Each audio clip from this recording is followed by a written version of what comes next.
రాజధాని అమరావతి నిర్మాణానికి సంబంధించి జపాన్కు చెందిన మాకీ అసోసియేట్స్ డిజైన్ను ఖరారు చేసిన ప్రభుత్వం దానికి సంబంధించిన ప్రజల అభిప్రాయాలను తెలుసుకునేందుకు ఎగ్జిబిషన్ ఏర్పాటు చేసింది. విజయవాడలోని ఓ ప్రైవేట్ హోటల్లో ప్రభుత్వం ఎంపిక చేసిన డిజైన్తో పాటుగా మిగతా 2 డిజైన్లను కూడా అందుబాటులో ఉంచింది. దానికి సంబంధించి 2 రోజుల పాటు ప్రజల అభిప్రాయాలు, సూచనలు తెలుసుకుని 2 నెలల వ్యవధిలో తుది డిజైన్కి సవరణలు చేయనున్నారు. దీనికి సంబంధించిన మరిన్ని వివరాలు మా రిపోర్టర్ మధు అందిస్తారు. నవేంద్ర రాజధాని నిర్మాణానికి సంబంధించి అమరావతికి సంబంధించి 3 డిజైన్లలో ఒక డిజైన్ని ప్రభుత్వం ఎంపిక చేసింది. జపాన్ కంపెనీకి సంబంధించిన మాకీ అసోసియేట్స్ను ఎంపిక చేసిన నేపథ్యంలో ఇదే తుది డిజైన్ కాదు, కొన్ని మార్పులు చేర్పులు తర్వాత ఒక 2-3 నెలల సమయం తర్వాత పూర్తిగా తుది డిజైన్ని తీసుకొస్తాము, ఆ తర్వాత రాజధాని నిర్మాణాన్ని ప్రారంభిస్తామని ఏపీ ప్రభుత్వం చెబుతున్న నేపథ్యంలో ఆ 3 డిజైన్లపై అవగాహన కల్పించేందుకు ప్రజల నుంచి అభిప్రాయాలు తీసుకునేందుకు హోటల్ డివి మేనర్లో 3 డిజైన్లను కూడా ఏర్పాటు చేశారు సిఆర్డీ అధికారులు. దానికి సంబంధించి ఉదయం నుంచి కూడా ప్రజలంతా కూడా వచ్చి ఇక్కడ ఉన్న డిజైన్ని పరిశీలిస్తూ ఉన్నారు. పరిశీలించిన తర్వాత తమకు సంబంధించిన మార్పులు కావచ్చు, తాము కోరుకుంటున్న మార్పులు కావచ్చు, వాటన్నిటి మీద సూచనలు సలహాలను ఒక సజెషన్ బాక్స్లో కూడా వేస్తున్న నేపథ్యంలో ప్రస్తుతం మనం డివి మేనర్ హోటల్లో ఏదైతే డిజైన్స్ ఉన్నాయో అక్కడ ఉన్నామో వాటికి సంబంధించి కొంతమంది స్థానికులు కూడా వచ్చి చూసి వెళ్తున్నారు. వారి అభిప్రాయాలు తెలుసుకుందాం.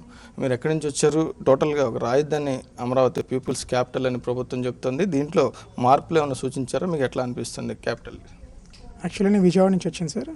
సో ఇక్కడ యాక్చువల్లీ క్యాపిటల్ బాగుంది అండ్ 3 ప్లాన్స్ కూడా చాలా అల్టిమేట్గా చేశారు. And what we want is so ఇంకొంచెం చేంజెస్ అమ్యూనిటీసే only they design for government complex కోసం డిజైన్ చేశారు. సో హౌ పీపుల్కి ఎలా ఉండబోతుంది, సో హౌ కన్వీనియంట్ ఎలా కొంచెం ఎక్స్ప్లెయినర్గా పెడితే ఇంకొంచెం బాగుంటుందని అభిప్రాయం. అండ్ ఆ బిల్డింగ్ స్ట్రక్చర్స్ కూడా చాలా బాగున్నాయి. సో మాకేం చాలా కష్టపడి చేసినందుకు చాలా బాగుంది.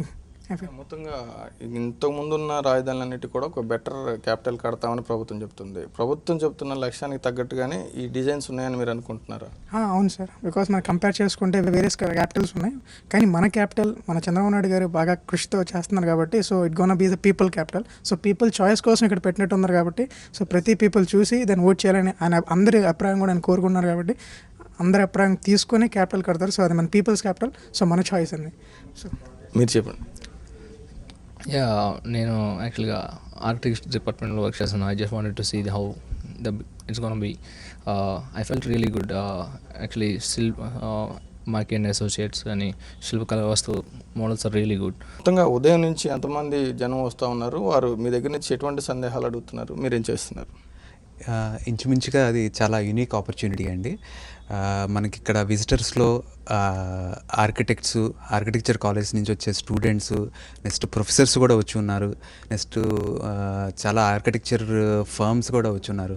అది కాకుండా కామన్ పబ్లిక్ చాలా ఉత్సాహంగా పార్టిసిపేట్ చేస్తూ అది ఏంటి ఇది ఏంటి అనేది ఒక్కొక్క డిజైన్ చక్కగా ఒక్కొక్క షీట్ చూస్తూ అడుగుతూ మేము కొంత వాలంటీర్స్ కూడా పెట్టాము, అంటే డిజైన్ ఎక్స్ప్లెయిన్ చేయడానికి వాటికి అడుగుతూ ఇది ఎందుకు సెలెక్ట్ చేశారనేది క్వశ్చన్స్ కూడా అడుగుతూ చక్కగా పార్టిసిపేట్ చేస్తున్నారు. ఇది మొత్తంగా ఇక్కడ సిఆర్డీ అధికారులు చెప్తున్న మాట కావచ్చు, అదేవిధంగా మిగతా స్థానికులు లోకల్ ప్రజలంతా కూడా చెప్తున్న మాట కావచ్చు. మొత్తంగా ప్రభుత్వం ఏదైతే డిజైన్స్ ఉంచిందో వాటి మీద అందరి అభిప్రాయాలు తెలుసుకుంటున్నాము. రేపు సాయంత్రం వరకు కూడా వచ్చే అభిప్రాయాలు, సందేహాలు, సూచనలు వీటన్నిటినీ కూడా ప్రభుత్వానికి నివేదిస్తాం. కేటగిరీల వారీగా ఎవరు ఏది కోరుతున్నారు, ఆ ఫైనల్ డిజైన్లో మార్పులు ఏ విధంగా సూచిస్తున్నారు అనేది ప్రభుత్వానికి నివేదిస్తాము. మొత్తంగా 2 నెలలు అనేది కొంత తక్కువ సమయమైనప్పటికీ కూడా వీలైనంత స్పీడ్గా దీన్నంతా పూర్తి చేసి రాజధానికి సంబంధించిన తుది డిజైన్ను ఎంపిక చేస్తామని, తద్వారా రాజధాని నిర్మాణాన్ని కూడా వీలైనంత త్వరలో ప్రారంభిస్తామని అధికారులు చెప్తున్న పరిస్థితి కనిపిస్తుంది. ఇదే ఇక్కడ పరిస్థితి. Over to studio.